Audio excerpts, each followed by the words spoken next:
bersyukur karena Engkau Allah kami yang kudus telah menyatakan anugerah yang besar bagi kami, telah menyatakan jalan keselamatan bagi kami. Dan kami bersyukur pada pagi hari ini karena beberapa dari anak-Mu telah meresponi anugerah Allah yang besar di dalam baptisan, sidi, dan atestasi ini. Saat ini kami anak-anak-Mu juga rindu untuk mendengarkan kebenaran firman-Mu. Berbicaralah kepada kami melalui kebenaran firman-Mu. Siapkanlah hati kami untuk mendengar firman-Mu. Dalam nama Tuhan Yesus Kristus kami berdoa. Amin. Selamat siang, saudara-saudari. Hari ini kita melihat karya keselamatan Allah yang ditegaskan, yang dinyatakan di dalam kehidupan kita. Dan semua ini terjadi karena Sang Mesias itu terlahir untuk menebus dosa kita. Terkait dengan perenungan di masa Advent ini, kita akan merenungkan satu bagian dari kitab suci yang terambil dari Yesaya 53 ayat 1 hingga ayat yang ke-8 dan diikuti dengan Filipi yang kedua. Saya akan membacakan terlebih dahulu Yesaya 53 ayat 1 hingga ayat yang ke-8 yang berbunyi demikian. Siapakah yang percaya kepada berita yang kami dengar? Dan kepada siapakah tangan kekuasaan Tuhan dinyatakan? Sebagai taruk, ia tumbuh di hadapan Tuhan. Dan sebagai tunas dari tanah kering, ia tidak tampan atau tampak mulia untuk dipandang. Dan tidak mempunyai rupa yang membuat kita menginginkannya. Ia dihina dan dihindari orang. Seorang yang penuh kesengsaraan dan biasa menderita kesakitan. Orang pun menutup mukanya melihat dia. Demikianlah ia dihina. Dan bagi kita ia tidak masuk hitungan. Sesungguhnya penyakit kitalah yang ditanggungnya, dan kesengsaraan kita yang dipikulnya. Padahal kita mengira dia kena tulah, dipukul dan disakiti Allah. Akan tetapi dia ditikam karena pemberontakan kita. Dia diremukkan karena kejahatan kita. Hajaran yang mendatangkan damai sejahtera bagi kita ditimpakan kepadanya. Dan karena bilur-bilurnya kita disembuhkan. Kita sekalian sesat seperti anak domba yang dibawa ke pembantaian. Seperti induk domba yang keluh di depan mereka yang menggunting bulunya. Ia tidak membuka mulutnya. Sesudah ditahan dan dihukum, ia digiring pergi. Siapa yang peduli akan apa yang terjadi padanya?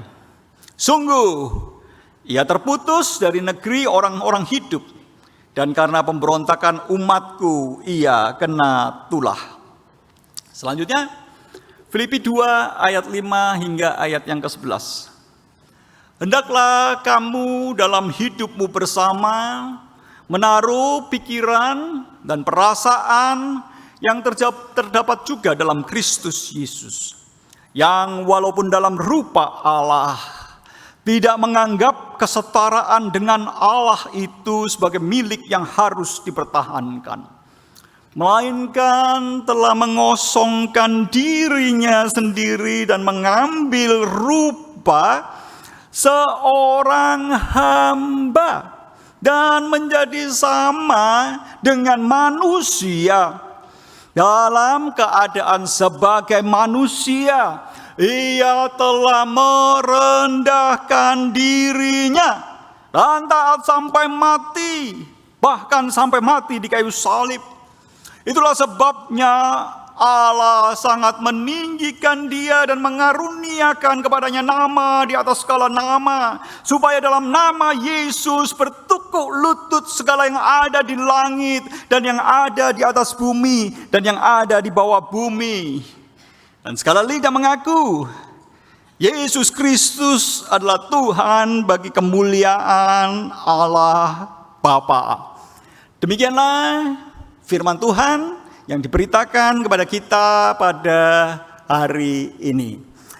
Saudara, kita tentunya setuju bahwa hidup ini banyak masalah. Siapa yang setuju bahwa hidup ini banyak masalah? Coba angkat tangan. Iya, cukup banyak yang setuju bahwa hidup ini banyak masalah. Mungkin pada waktu anak-anak kita tidak melihat hidup sekompleks pada waktu kita dewasa. Dan anak-anak mungkin tidak terlalu menyadari permasalahan yang mereka alami. Tetapi anak-anak pun sebetulnya mengalami permasalahan mereka sendiri. Anak-anak memiliki beban stresnya sendiri, sekalipun beban stresnya mungkin tidak seberat kita. Dan menghadapi masalah, kita mengerti, kita mengenal bahwa ada masalah-masalah yang bisa kita perbaiki. Kita bisa memperbaikinya sendiri. Hal-hal yang kecil, hal-hal yang sepele, kita bisa mengatasi masalah tersebut dan kita bisa mengatasi di dalam batas kemampuan kita sendiri. Tetapi ada masalah-masalah yang kita tidak bisa atasi, tetapi kita bisa mengatasinya dengan bantuan profesional. Beberapa waktu saya mengalami serangan jantung. Jantung saya mampet. Saya nyundul sendiri pembuluh-pembuluh darah gitu ya, diogrok-ogrok supaya tidak mampet, itu tidak bisa. Kalau kerannya wastafel, saya masih bisa nyokrok-nyokrok sendiri dan yang mampet itu menjadi lancar kembali. Tetapi untuk jantung saya membutuhkan profesional yang menolong kita. Begitu juga di dalam pergumulan hidup kita mungkin tidak bisa menyelesaikan, tetapi asal kita bisa menemukan profesional yang tepat, maka kita bisa menyelesaikan permasalahan itu. Ada permasalahan yang mungkin saat ini belum bisa selesai. Tetapi dengan perkembangan teknologi, perkembangan ilmu pengetahuan, maka permasalahan yang sekarang belum bisa selesai, mungkin suatu saat bisa selesai.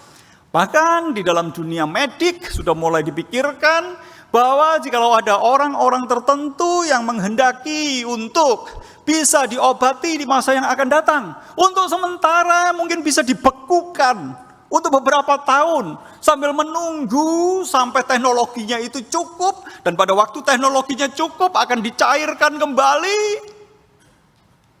dibuat hangat kembali, dan kemudian tindakan-tindakan medik itu diambil. Kita bisa melihat bahwa manusia dengan segala kreativitasnya mencoba untuk menyelesaikan permasalahan manusia. Dan ada satu pendapat umum bahwa kita bisa memperbaiki permasalahan kita asal ada uang. Kalau nggak ada uang banyak masalah. Kalau ada uang, asal ada uang, seakan-akan permasalahan itu bisa selesai. Tetapi Bapak Ibu Saudara sekalian, kita perlu menyadari bahwa ada permasalahan-permasalahan yang lebih kompleks dan seakan-akan sulit untuk diatasi oleh siapapun juga. Permasalahan krisis dunia global, krisis ketegangan dunia internasional, krisis ekologi, dan sebagainya merupakan sesuatu yang tidak mudah untuk diatasi.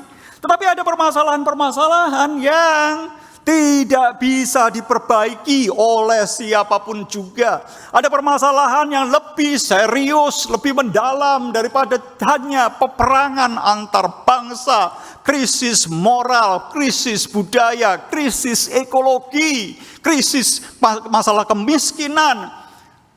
Karena ada permasalahan yang lebih mendalam dari itu, dan manusia satupun tidak akan mampu untuk menyelesaikannya. Dan permasalahan yang belum tentu ini merupakan satu permasalahan yang disadari. Dan karenanya kompleksitas dari permasalahan ini menjadi semakin rumit. Apa itu? Permasalahan yang lebih dalam dari eksistensi hidup manusia. Permasalahan yang sangat mendasar dan tidak dapat diselesaikan oleh manusia. Alkitab mengajarkan kepada kita, permasalahan itu adalah dosa. Bapak Ibu Saudara sekalian, dosa bukan seperti jubah yang saya gunakan. Saya bisa menggunakan jubah ini, tapi saya juga bisa melepas jubah ini. Dan saya menanggalkannya begitu saja. Tetap dosa juga bukan seperti, saudara tahu keong? Pernah lihat keong kan ya? Keong itu bisa keluar dari cangkangnya nggak? Dari rumahnya bisa. Keong itu bisa keluar dari cangkangnya dan mencari cangkang yang baru. Dosa itu bukan seperti itu.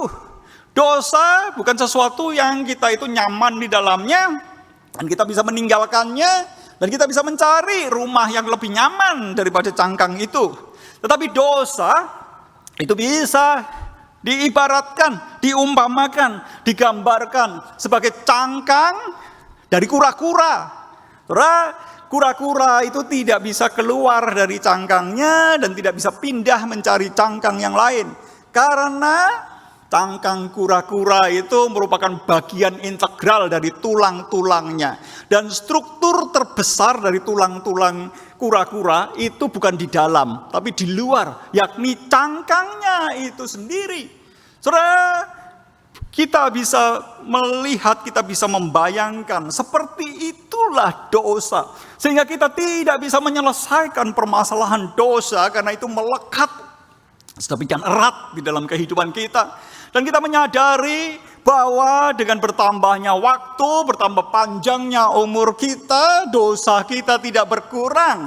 Tetapi dosa kita itu terus ditambahkan, terus ditambahkan, terus ditambahkan. Dan dosa itu menjadi semakin berat, semakin berat, dan semakin berat.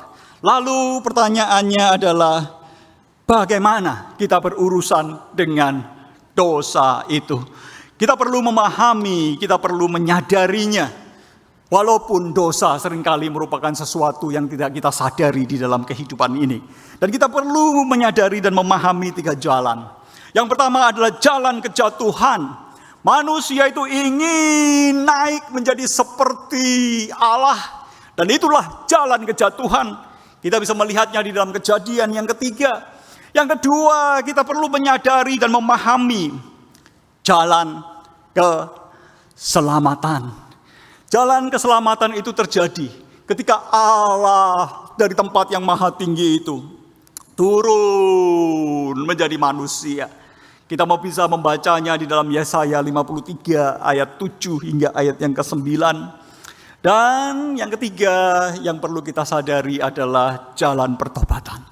Jalan pertobatan adalah jalan mengikut jalan turun dari Kristus. Saudara, apakah yang menjadi godaan terbesar dari manusia? Godaan terbesar dari manusia ada di dalam Kisah Kejadian 3. Di dalam Taman Eden yang sempurna itu kejatuhan manusia mulai terjadi. Dan godaan terbesar manusia adalah perkataan ular yang berkata kepada manusia, "Kamu akan menjadi seperti Allah." Saudara, kita diciptakan sebagai rupa dan gambar Allah. Ada hembusan nafas Allah di dalam diri kita. Kita memiliki begitu banyak titik temu dengan Allah sehingga kita bisa bersekutu dengan Allah, bisa berelasi dengan Allah, bisa berkomunikasi dengan Allah. Allah menciptakan kita sebagai makhluk yang sedemikian spesial karena dicipta serupa dan segambar dengan Allah. Tetapi ciptaan yang dicipta serupa dan segambar dengan Allah ini ingin meninggikan dirinya. Ingin menjadi seperti Allah, bukan ingin memiliki karakter-karakter Allah dan meneladani Allah. Ingin menjadi seperti Allah di sini adalah ingin menyamai Allah, ingin menyaingi Allah, lepas, bebas dari Allah dan menjadi Allah bagi diri kita sendiri. Dan karenanya di dalam Yesaya 53 ayat yang ke-6, Yesaya juga menggambarkan bahwa dosa itu membuat kita masing-masing mengambil jalannya sendiri. Saudara, godaan terbesar dari manusia bukanlah hanya godaan terbesar bagi manusia, tetapi ini juga adalah godaan dari Lucifer. Siapakah Lucifer? Satu figur yang ada di dalam kitab Yesaya yang digunakan sebagai satu simbol dari iblis itu sendiri. Sang Lucifer itu tergoda dengan satu godaan di dalam hatinya. Dan dia berkata, aku hendak naik melintasi langit itu, hendak menyamai yang maha tinggi. Saudara, apakah impian Eden itu hanya ada di Eden? Tidak. Impian Eden itu juga hidup di zaman yang narsisistik dan budaya egosentris kita saat ini. Budaya kita menekankan pentingnya pencitraan diri. Kita perlu menjual diri kita perlu menjual produk kita, dan karenanya kita perlu membuat pencitraan. Dan di dalam pencitraan itu kita membungkus, mendandani diri kita, membungkus, mendandani produk kita sedemikian rupa. Untuk apa? Untuk dipopulerkan dan kemudian untuk itu dikenal orang. Padahal kualitasnya mungkin tidak seberapa. Di dalam budaya pencitraan ini penting bagi kita untuk melakukan self-branding, self-promotion. Dan semuanya itu berujung kepada self-worship. Kita itu menyembah diri kita sendiri, kita ingin menonjolkan diri kita sendiri, kita ingin orang-orang itu mengakui kehebatan kita. Kita punya obsesi bahwa diri kita itu diakui. Orang itu akan memandang kita sebagai orang yang berhasil, sebagai orang yang hebat, sebagai orang yang layak untuk menerima trofi. Dan kita memiliki satu ilusi bahwa kita memiliki independensi. Kita bisa menentukan diri kita sendiri. Kita punya kepercayaan diri bahwa kita cukup kuat, cukup pintar, cukup mampu untuk bisa mengendalikan hidup dan menyelamatkan diri kita sendiri. Inilah impian Eden. Inilah keangkuhan manusia. Inilah temptation, godaan terbesar manusia di sepanjang masa. Dari Eden hingga ke abad yang ke-21 ini. Dan manusia yang sudah jatuh ke dalam dosa adalah manusia yang buta. Manusia itu membutuhkan jawaban dari Allah atas dosa-dosanya. Tetapi ketika Allah memberikan jawaban melalui Yesus Kristus, maka manusia tidak bisa melihat jalan keselamatan yang disediakan melalui Yesus Kristus. Mengapa? Karena manusia itu buta. Kita akan membaca sekali lagi Yesaya 53 ayat 1 hingga ayat yang ketiga yang menegaskan kebutaan ini. Siapa yang akan percaya kepada berita yang akan kami dengar? Ada satu berita yang sulit untuk dipercaya. Siapa yang akan percaya berita yang seperti ini? Dan kepada siapakah kuasa tangan Tuhan dinyatakan? Sebagai taruk, ia tumbuh di hadapan Tuhan. Sebagai tunas dari tanah kering. Apa menariknya? Ada satu tunas yang bertumbuh di tanah kering, mungkin tinggal diinjak, matilah si tunas itu. Penggambaran selanjutnya, ia tidak tampan. Jalan yang diberikan, jalan keselamatan, Mesias yang diberikan, itu tidak tampan atau tampak mulia untuk dipandang. Wah, dia terpandang, tampak mulia untuk dipandang. Dan tidak punya rupa yang membuat kita menginginkannya. Ia dihina dan dihindari orang. Seorang yang penuh kesengsaraan dan biasa menderita kesakitan. Orang pun menutup mukanya ketika melihat dia. Demikianlah ia dihina. Dan bagi kita, bagi yang ada di sini, dia tidak masuk hitungan. Saudara, kita sebagai manusia tertarik pada kekayaan, kecantikan, keberhasilan, pencapaian, prestasi, popularitas. Kita ambil satu sampel saja. Siapa di antara kita yang tidak kepingin kaya? Tidak ada yang angkat tangan. Siapa di antara kita yang kepingin kaya? Silakan katakan. Iya, banyak yang di antara kita yang kepingin kaya. Siapa yang ingin tampil cantik dan orang lain itu mengagumi kecantikan kita, kegantengan kita, tampil berhasil, tampil gemilang dalam prestasi dan pencapaian, serta mungkin mendapatkan popularitas. Tetapi manusia itu tidak tertarik kepada Yesus. Mengapa? Ia tidak datang dengan satu daya tarik. Dia tidak datang dengan suatu aura magnetisme. Punya daya tarik. Dia tidak datang dengan glamour dunia. Bahkan di sini dikatakan, ia tidak tampan atau tampak mulia untuk dipandang.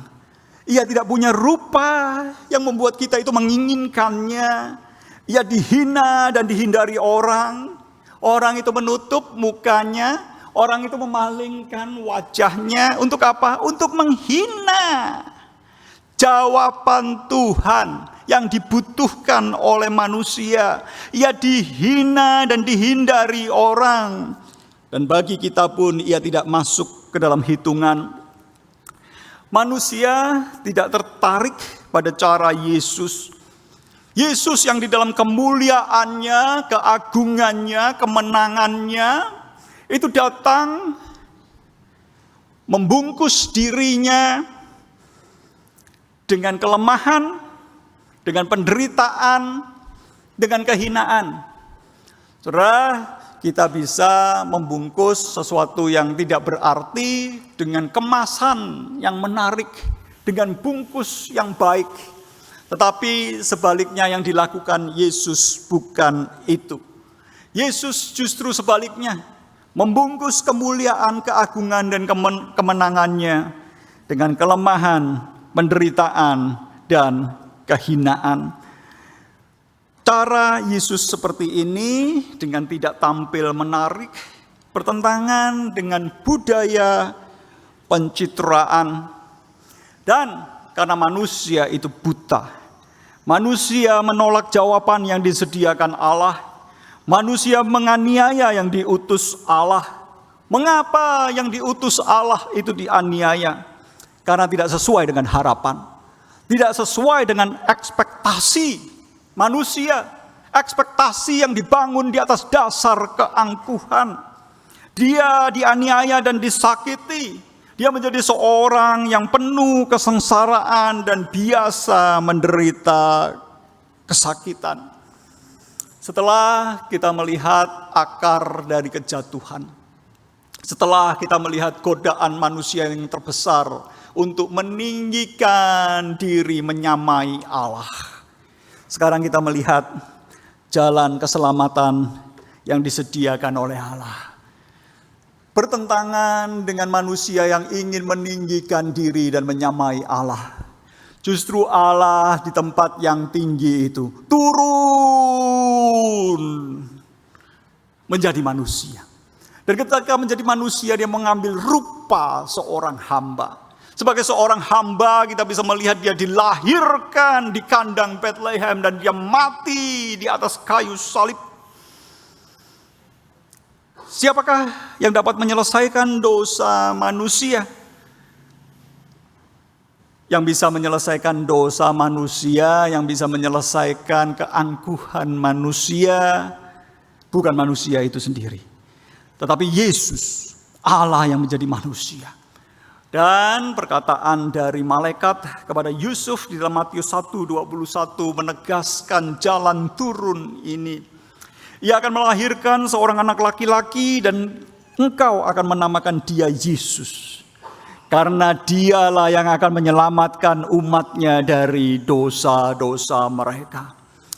Yesus adalah Allah sejati dan manusia yang sejati. Dan karenanya dia adalah Allah yang sejati dan manusia yang sejati. Dia bisa menjadi perantara antara Allah dan manusia. Dan di dalam Yesus maka manusia dan Allah itu diperdamaikan. Ia terlahir untuk menebus dosa kita. Yesus adalah Sang Juru Selamat yang lahir bukan hanya untuk mengajar, bukan hanya untuk menolong, bukan hanya untuk memberi teladan, tetapi Ia lahir untuk tanggung dosa kita. Dia lahir untuk menanggung dosa kita, born to carry our sins.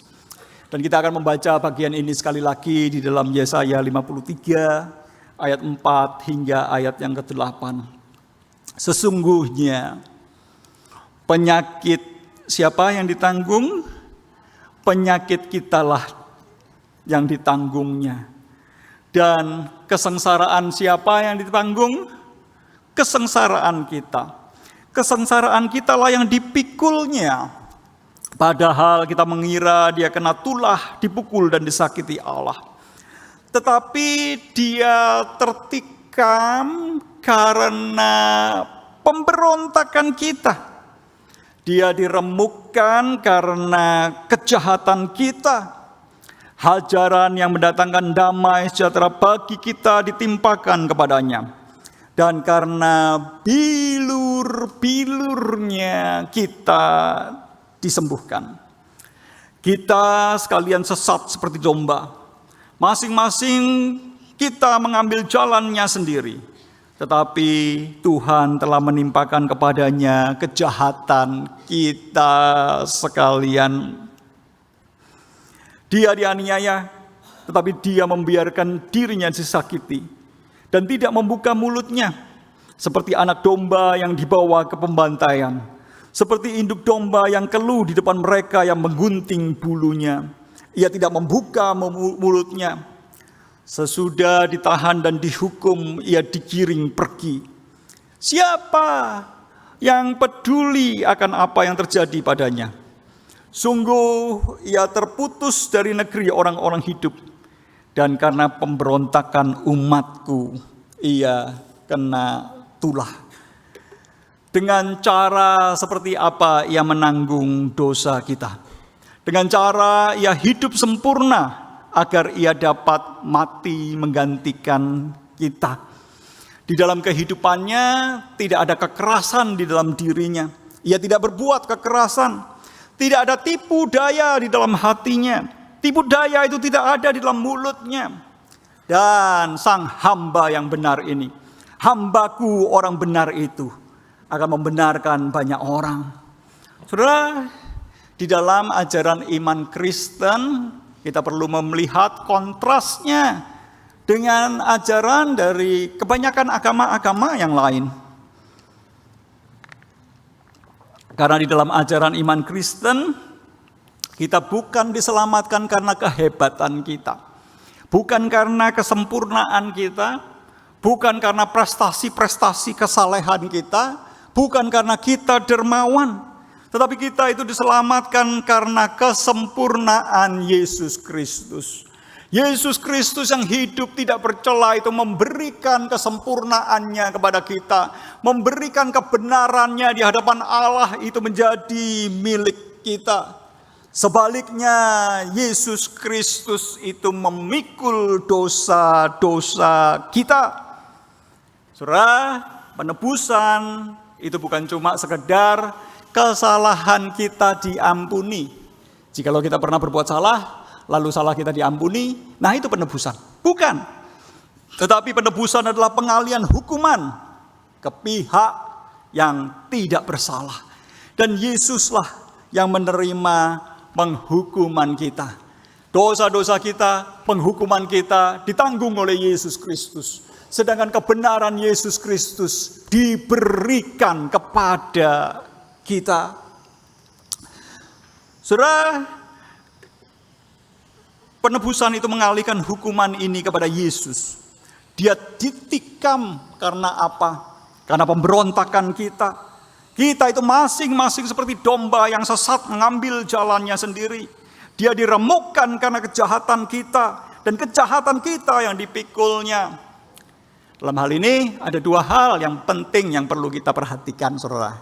Ya, dosa itu berkaitan dengan apa? Dosa itu bukan cuma perilaku kita yang salah, perilaku yang keliru. Bukan cuma masalah kebiasaan kita yang buruk.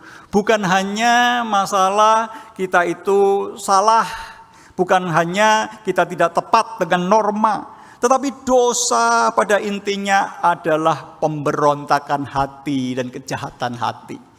Saudara, jikalau kita mengizinkan Roh Kudus itu bekerja di dalam hati kita, jikalau kita mengizinkan firman Tuhan itu menerangi hati kita, maka kita tidak bisa lari bahwa kita menyadari bahwa di dalam diri kita ada pemberontakan terhadap Allah. Bahwa di dalam diri kita itu ada kejahatan, saudara. Kejahatan itu menempel di dalam kehidupan kita. Dan ini merupakan satu permasalahan yang tidak dapat kita selesaikan sendiri. Tetapi pemberontakan kita dan kejahatan kita,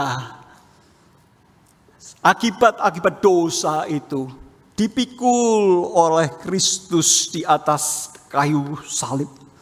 Jalan keselamatan adalah Allah yang dari tempat yang tinggi turun untuk menjadi manusia.